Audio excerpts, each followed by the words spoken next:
Hello विद्यार्थी। आज आधुनिक भारत के महत्वपूर्ण चैप्टर भारत का स्वतंत्रता संघर्ष व इसके महत्वपूर्ण तथ्यों को देखेंगे।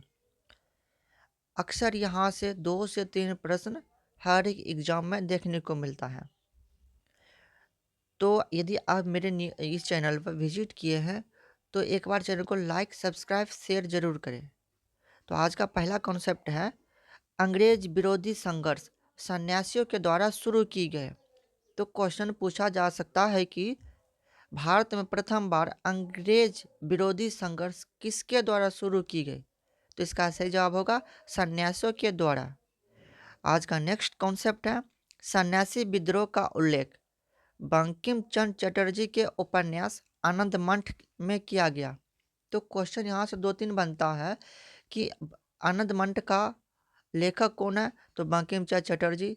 और इसी में जिक्र किया गया सन्यासी विद्रोह का, जो कि एक उपन्यास है आनंद मंठ। किनका? तो बंकिम चंद्र चटर्जी। क्या आज का बंकिम चंद्र चटर्जी ही के द्वारा ही लिखा गया। आज का नेक्स्ट कॉन्सेप्ट है 1887 ईस्वी में दादा भाई नौरोजी ने इंग्लैंड में भारतीय सुधार समिति की स्थापना की गई।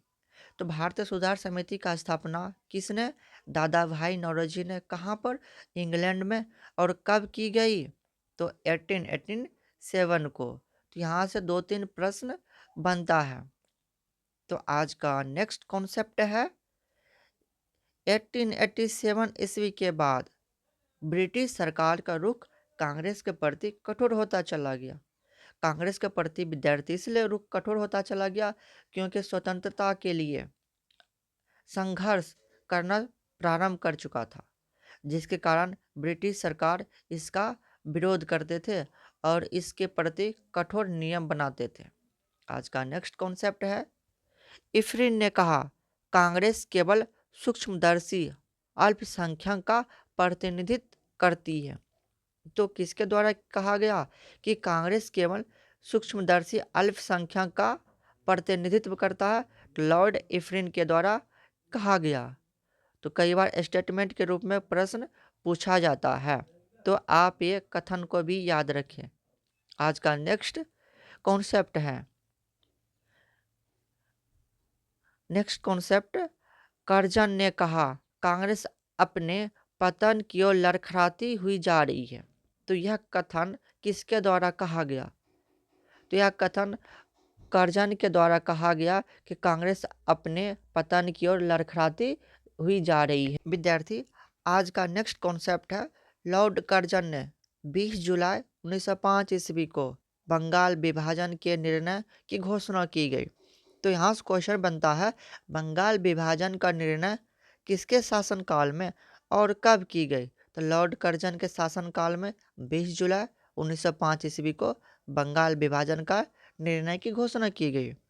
आज का नेक्स्ट कॉन्सेप्ट है विद्यार्थी बंगाल विभाजन 16 अक्टूबर 1905 ईस्वी को प्रभावी हुई और इस दिन पूरे बंगाल में शोक दिवस मनाया जाता है। शोक दिवस मनाया जाता है पूरे बंगाल में। इसके पीछे है कि मान के चलिए कि पूरा बंगाल है और बंगाल को लॉर्ड कर्जन के टाइम पर इसे 2 भाग में विभाजित कर दिया गया। एक हो गया पश्चिमी बंगाल जहाँ पर हिंदू की बहुलता ज़्यादा थी, एक हो गया पूर्वी बंगाल जहाँ पर मुस्लिम की बहुलता अधिक थी।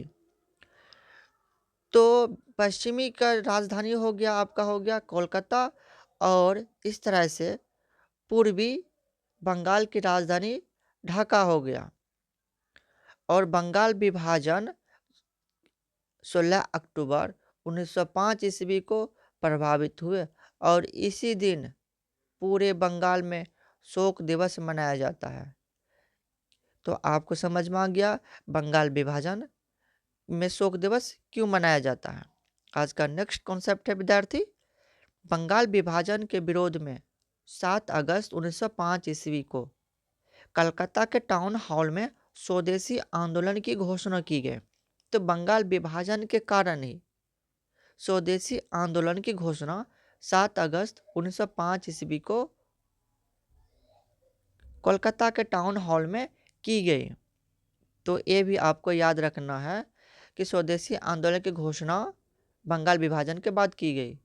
आज का नेक्स्ट कॉन्सेप्ट है विद्यार्थी 1906 ईस्वी में कलकत्ता में हुए कांग्रेस के अधिवेशन की अध्यक्षता करते हुए दादा भाई नौरोजी ने पहली बार स्वराज की मांग प्रस्तुत की थी।